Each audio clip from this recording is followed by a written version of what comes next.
بسم اللہ الرحمن الرحیم۔ السلام علیکم ناظرین، امید ہے آپ سب خیریت سے ہوں گے۔ ناظرین، جو چینل پر نیو ہیں ابھی چینل کو سبسکرائب کریں اور بیل آئیکن کا بھی دبا دیں تاکہ میری آنے والی ہر نیو ویڈیو کا نوٹیفیکیشن آپ کو بآسانی ملتا رہے۔ ناظرین، اگر آپ لوگوں کو میری ویڈیوز پسند آتی ہیں تو پلیز انہیں لائک اور شیئر بھی کر دیا کریں۔ یہ کہانی 4 دوستوں کی ہے۔ وہ چاروں دوست سمن، حسیب، سارم، راحیل ایک سنسان جنگل میں سیر کرنے کے ارادے سے گئے تھے۔ ان چاروں کے وہم و گمان میں بھی نہیں تھا کہ اس سفر میں ان کی زندگی بدلنے والی تھی۔ وہ گھر سے یہی سوچ کر نکلے تھے زندگی کے کچھ حسین لمحے یادوں میں قید کر لیں گے، مگر ان کو کیا پتا تھا زندگی ان کے ساتھ کیا کرنے والی ہے۔ وہ ایک ویران جنگل تھا جہاں ہر طرف لمبے لمبے درخت تھے۔ وہ سب دوست اس گھنے جنگل میں پیدل چلتے جا رہے تھے اور آس پاس تصویریں بھی بنا رہے تھے۔ وہ چاروں مستی مذاق کرتے ہوئے جا رہے تھے۔ انہوں نے گھر سے اپنا ضروری سامان، بندوق، کھانے پینے کی کچھ چیزیں بھی ساتھ لے لی تھی۔ وہ چاروں بہت پرانے دوست تھے اور اکثر جنگلوں پہاڑوں میں سیر و تفریح کرتے رہتے تھے۔ اس بار ان سب نے جنگلوں اور برف باری میں جانے کا پروگرام بنایا تھا۔ اس وقت دن کے 2 بج رہے تھے لیکن آسمان پر بادل چھائے ہوئے تھے، اس لیے ہر طرف صرف اندھیرا سا نظر آ رہا تھا اور کسی بھی وقت بارش ہو سکتی تھی۔ ان سب نے جنگل میں کہیں کیمپ بھی لگانا تھا اور وہ کیمپ لگانے کے لیے ایک اچھی سی جگہ تلاش کر رہے تھے۔ چلتے چلتے اچانک سارم رک گیا اور سامنے دیکھنے لگا، جہاں اسے ایک درخت کے پیچھے ناگ اور ناگن کا جوڑا نظر آیا جو بڑے سکون سے بیٹھے ہوئے تھے۔ زارم نے فوراً اپنے دوستوں کو اشارہ کرتے ہوئے کہا، یار وہ دیکھو، درخت کے پیچھے ناگ ناگن کا جوڑا بیٹھا ہوا ہے۔ سب دوست چلتے چلتے رک گئے اور درخت کے پیچھے دیکھنے لگے جہاں ایک ناگ اور ناگن بیٹھے نظر آنے لگے۔ وہ سب حیرانگی سے ان سانپوں کو دیکھنے لگے۔ سمن اس ناگ ناگن کو دیکھ کر مسکراتے ہوئے بولی، واؤ کتنے پیارے ہیں، میں ان کے ساتھ ایک سیلفی بناؤں گی۔ سمن کی بات سن کر زارم اسے ٹوکتے ہوئے بولا، وہ ناگ ناگن ہیں، کوئی تمہاری پھپھو کا بیٹا نہیں ہے، ان کے ساتھ سیلفی بنانے کے چکر میں اوپر پہنچ جاؤ گی۔ سب کھڑے ہو کر ان سانپوں کو دیکھ رہے تھے جب راحیل بولا، چھوڑو یار، تم لوگ کیا ٹائم ویسٹ کر رہے ہو، چلو یہاں سے بارش آنے والی ہے اور ہمیں کیمپ بھی لگانا ہے، دیر ہو جائے گی۔ راحیل کی بات سن کر حسیب ٹوکتے ہوئے کہا، تمہارا کیا مطلب ہے راحیل، ان دونوں سانپوں کو زندہ چھوڑ کر چلے جائیں تاکہ بعد میں یہ ہم پر حملہ کر دیں؟ راحیل حسیب کا ارادہ سمجھ کر بولا، یہ ہمیں کیا نقصان پہنچا سکتے ہیں حسیب، ہم اتنی دور برف باری میں جا رہے ہیں، یہ وہاں ہمارے پیچھے تو نہیں آئیں گے نا؟ لیکن حسیب ضد کرتے ہوئے بولا، پھر بھی خطرے کو فوراً ختم کر دینا چاہیے ورنہ بعد میں بہت بڑا نقصان اٹھانا پڑ جاتا ہے۔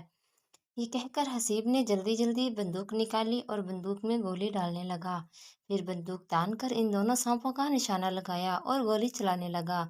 تب راحیل تیزی سے حسیب کو خبردار کرتے ہوئے بولا، یہ کیا کر رہے ہو حسیب، گولی مت چلاؤ بے وقوف۔ حسیب نے غصے سے راحیل کو گھور کر دیکھا، کیوں میں ڈرتا ہوں کیا ان سانپوں سے، میں تو ان دونوں کو مار دوں گا تاکہ بعد میں یہ کسی کو بھی نقصان نہیں پہنچائے۔ راحیل نے حسیب کو سمجھاتے ہوئے کہا، بے وقوف مت بنو، اگر ان دونوں ناگ ناگن میں سے کوئی ایک بھی زندہ بچ گیا تو ہم سب کو مار دیں گے، تم نہیں جانتے ان سانپوں کا انتقام کتنا خطرناک ہوتا ہے۔ راحیل کی بات سن کر حسیب سمیت باقی سب بھی ہنسنے لگے۔ کسی کو راحیل کی بات پر یقین نہیں تھا اور راحیل کی سمجھ میں نہیں آ رہا تھا کہ وہ کیسے حسیب اور باقی سب کو سمجھائے۔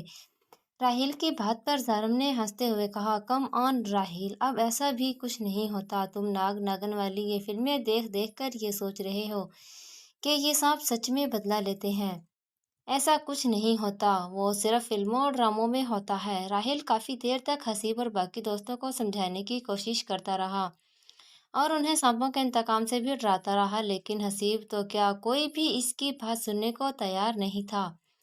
حسیب نے ان سانپوں کا نشانہ لگایا اور باقی مسکراتے ہوئے سب حسیب کے نشانے کو دیکھنے لگے۔ حسیب نے گولی چلائی اور وہ گولی ناگ کو لگی۔ اور کچھ ہی دیر میں وہ ناگ وہیں تڑپ تڑپ کر مر گیا، جبکہ ناگن وہاں سے بھاگنے میں کامیاب ہو گئی۔ حسیب اور باقی سب ناگ کو مار کر خوش تھے اور مرے ہوئے ناگ کی تصویریں بنا رہے تھے۔ لیکن راحیل اب سچ میں گھبرا رہا تھا، کیونکہ ان جوڑے میں سے ایک سانپ کا زندہ بچ جانا ان کے لیے بہت بڑا خطرہ تھا۔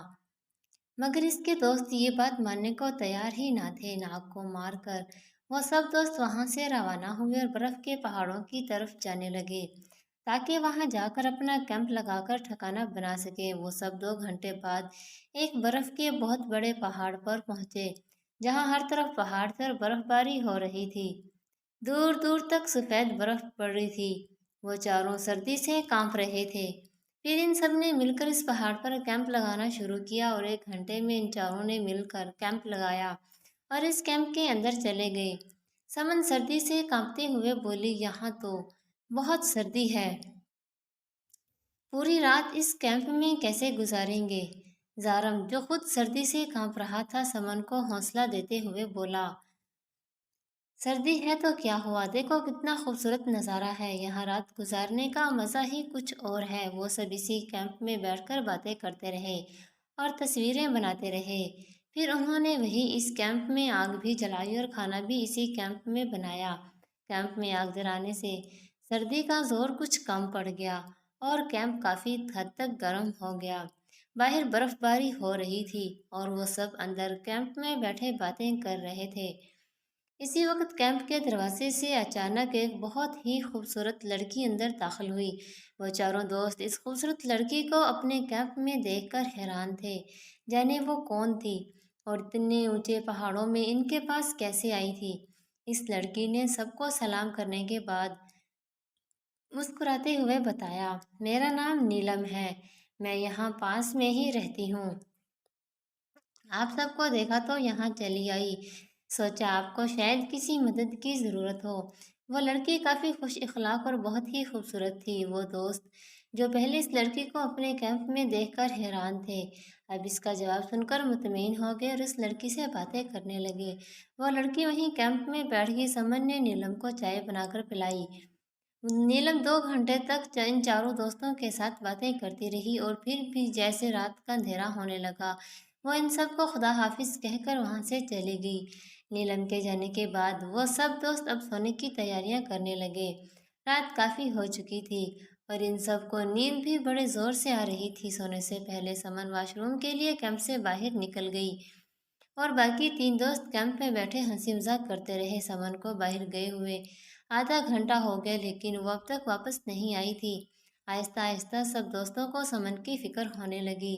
زارم گھبراتے ہوئے کہنے لگا، یار یہ سمن کہاں گئی؟ آدھا گھنٹہ ہو گیا، ابھی تک واپس نہیں آئی۔ راحیل اور حسیب بھی پریشان ہو گئے۔ حسیب فکر مندی سے بولا، کیا پتا یار کسی پہاڑ سے نیچے گر گئی ہو، ویسے بھی کتنا اندھیرا ہے اور اونچے اونچے پہاڑ ہیں۔ حسیب کی بات سے راحیل اور زارم مزید فکر مند ہو گئے۔ راحیل نے کہا، تو یہاں بیٹھنے سے اچھا ہے چل کر دیکھتے ہیں کہاں گئی ہے وہ، ایسا نہ ہو بہت دیر ہو جائے۔ وہ سب دوست ٹارچ اور اپنی چادریں اٹھا کر کیمپ سے باہر نکل آئے اور ادھر ادھر روشنی کی جلا کر سمن کو تلاش کرنے لگے اور ساتھ ہی سمن کو آوازیں بھی دیتے رہے، لیکن کافی دیر ڈھونڈنے کے بعد بھی انہیں سمن نہیں ملی۔ اب ان سب دوستوں کو سچ میں تشویش ہونے لگی، معاملہ کافی سنگین ہو گیا۔ وہ سب ڈر رہے تھے اور دعا بھی کر رہے تھے۔ پھر انہیں دور کہیں سمن نظر آئی، وہ برف پر پڑی ہوئی تھی۔ وہ سب دوست بھاگ کر سمن کے پاس گئے، لیکن سمن کے پاس پہنچ کر ان سب پر ہولناک انکشاف ہوا۔ سمن مر چکی تھی۔ ان سب دوستوں کے قدموں تلے زمین نکل گئی۔ وہ سب گھبرا کر ایک دوسرے کو دیکھنے لگے۔ سمن تھوڑی دیر پہلے تو بالکل ٹھیک تھی، پھر اسے اچانک کیا ہو گیا؟ راحیل اور زارم سمن کی لاش کو اٹھا کر کیمپ میں لے آئے اور کیمپ میں آ کر وہ لاش کا جائزہ لینے لگے، کوئی نشان وغیرہ ڈھونڈنے لگے۔ پھر انہیں سمن کی گردن پر خون کے 2 نشان نظر آئے۔ زارم نے نشانوں کو دیکھ کر حیرانگی سے کہا، یہ کس چیز کے نشان ہیں؟ راحیل گھبراتے ہوئے بولا، یہ نشان سانپ کے ہیں، لگتا ہے وہ ناگن بدلہ لینے آ گئی۔ میں نے کہا تھا تم لوگوں سے اس ناگن پر گولی مت چلانا، لیکن تم 2 لوگوں نے میری ایک نہ سنی، اب دیکھ لو انجام۔